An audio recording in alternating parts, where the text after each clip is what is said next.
Welcome to the shorthand transcriptions YouTube channel.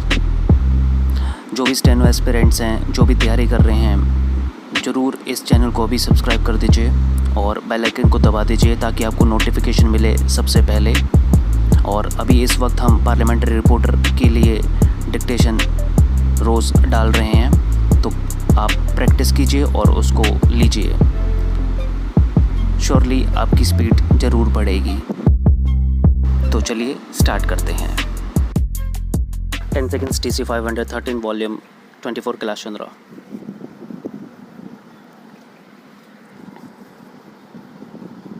Start.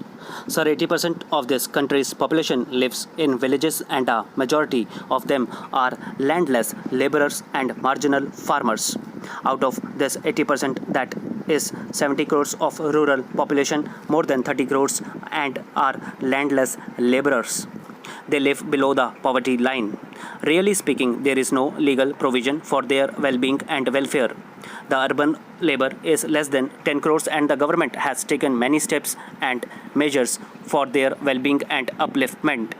Sir, I would like to narrate of the measures taken by the government for the welfare of the urban labor. There is an act governing industrial relations and disputes. There are workers' committees, joint management councils, National Commission on Labour, etc. The government has also taken many steps for social security like the Employees State Insurance Scheme, Employees Provident Fund, family pension, maternity benefits, etc. for this industrial and urban labor. There is also the Central Board of Workers' Education, the objective of which is to create a well-informed and responsible labor force, capable of organizing and running trade unions on a sound basis. All these measures are taken for the benefit of the industrial labor, mine labor and dock workers. But what about the landless labor and the agricultural labor, which consist of a formidable portion of the labor force of the country? Do they not contribute anything for the development of this nation? Why are they neglected? It is only because they are not vocal, because there is nobody to speak on their behalf, and because there are no trade unions for them. The trade unions of the urban labor exploit the industry. They get the benefits, but they do not fulfill their organizations. But less and less work, they get more and more benefits in cash and in kind, whereas there is no provision for the landless labor and the agricultural labor. Millions of them die without food. The government should make statutory provisions for security of living wage and suitable working conditions for the agricultural labor. Sir, majority of this landless labor and the agricultural labor is heavily burdened by debt. The moneylenders suck their blood and exploit them.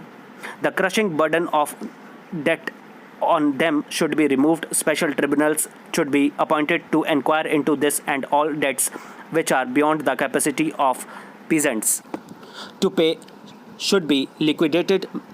Meanwhile, a moratorium should be declared and steps should be taken to provide cheap credit facilities. Sir, for this, the cooperative movement in various parts of the country has done something good, but that requires to be augmented and increased on a large scale. Sir, many of these landless laborers and agricultural laborers suffer only because there is no land for them. For their benefit, some state governments enacted tenancy laws, but they were not implemented. The greatest hardship which they suffer from is that they are landless. The land which was to be given to them by way of surplus has to be obtained by the enactment of tenancy laws. It was not given to them. The vested interests in the rural parts of the country evaded the provisions of the tenancy laws. Therefore, sir, fixity of tenure with heritable rights along with the right to build houses and to plant trees should be provided for all tenants throughout the country. Unless this is done, I don't think the condition of the rural labor can be improved. Not only this, sir, there is a section of the rural population, so to say, the landlords or the rich peasantry. There should be an income tax on their income. Sir, unless their income is taxed and sealed as it is done in the urban parts, they shall continue to exploit these rural people. So there should be income levied on them, and this tax yield should be used for the well-being and welfare of these landless laborers. Now, sir, as I previously stated, the cooperative movement is, so to say, a movement which can help these rural laborers. For this purpose, the rate of cooperative farming and collective farming can be stepped up in the country. So far as I know, the system of cooperative farming is prevalent only in some parts, rather a negligible portion in the Gujarat state. I do not know the position prevailing in the rest of the country. But so far as my state is concerned, there are some societies formed on a cooperative basis for the benefit of agricultural laborers, and they are mostly composed of landless laborers, and they get government waste land from the government. Now, this land which is provided by the government is not fertile. If they develop this land, the vested interests of the society snatch away this land. The result is that there were some attacks on Harijans and backward classes in different parts of the country. A majority of attacks of Harijans and backward classes are only because of land disputes. Ready? 10 seconds. TC 513, Volume 24, Kailash Chandra. Start. Sir, 80% of this country's population lives in villages, and a majority of them are landless laborers and marginal farmers. Out of this 80%, that is 70 crores of rural population, more than 30 crores are landless laborers. They live below the poverty line. Really speaking, there is no legal provision for their well being and welfare. The urban labor is less than 10 crores, and the government has taken many steps and measures for their well being and upliftment. Sir, I would like to narrate some of the measures taken by the government for the welfare of the urban labor. There is an act governing industrial relations and disputes. There are workers' committees, joint management councils, National Commission on Labour, etc. The government has also taken many steps for social security, like the Employees State Insurance Scheme, Employees Provident Fund, Family Pension, Maternity Benefits, etc. for this industrial and urban labor. There is also the Central Board of Workers' Education, the objective of which is to create a well informed and responsible labor force capable of organizing and running trade unions on a sound basis. All these measures are taken for the benefit of the industrial labor, mine labor, and dock workers. But what about the landless labor and the agricultural labor, which consist of a formidable portion of the labor force of this country?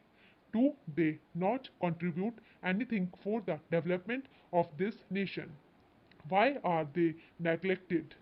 It is only because they are not vocal, because there is nobody to speak on their behalf, and because there are no trade unions for them. The trade unions of the urban labor exploit the industry. They get the benefits, but they do not fulfill their obligations. With less and less work, they get more and more benefits in cash and in kind, whereas there is no provision for the landless labor and the agricultural labor.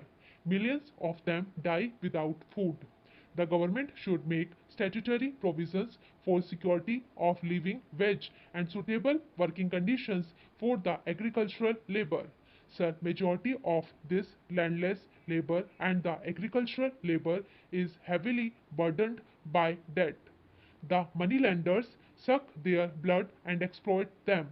The crushing burden of debt on them should be removed. Special tribunals should be appointed to inquire into this, and all debts which are beyond the capacity of the peasants to pay should be liquidated. Meanwhile, A moratorium should be declared and steps should be taken to provide cheap credit facilities. Sir, for this, the cooperative movement in various parts of the country has done something good, but that requires to be augmented and increased on a large scale. Sir, many of these landless laborers and agricultural laborers suffer only because there is no land for them. For their benefit, some state governments enacted tenancy laws, but they were not implemented. The greatest hardship which they suffer from is that they are landless.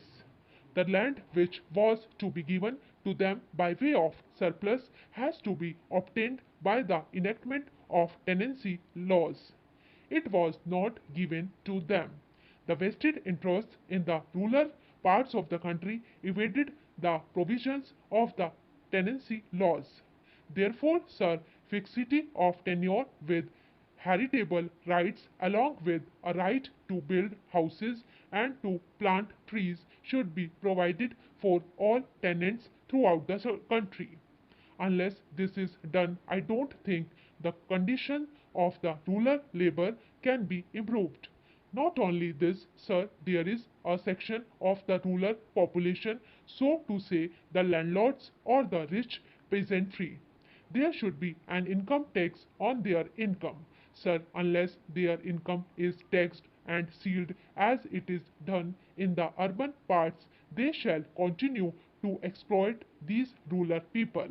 So there should be income tax levied on them, and this tax yield should be used for the well-being and welfare of these landless laborers. Now, sir, as I previously stated, the cooperative movement is, so to say, a movement which can help these rural laborers. For this purpose, the rate of cooperative farming and collective farming can be stepped up in this country. So far as I know, the system of cooperative farming is prevalent only in some parts, rather a negligible portion in the Gujarat state. I do not know the position rest of the country, but so far as my state is concerned, there are some societies formed on a cooperative basis for the benefit of agricultural laborers, and they are mostly composed of landless laborers, and they get government waste land from the government. Now, this land which is provided by the government is not fertile. If they develop this land, the vested interests of the society snatch away this land. The result is that there were some attacks on Harijans and backward classes in different parts of the country. A majority of attacks on Harijans and backward classes are only because of land dispute.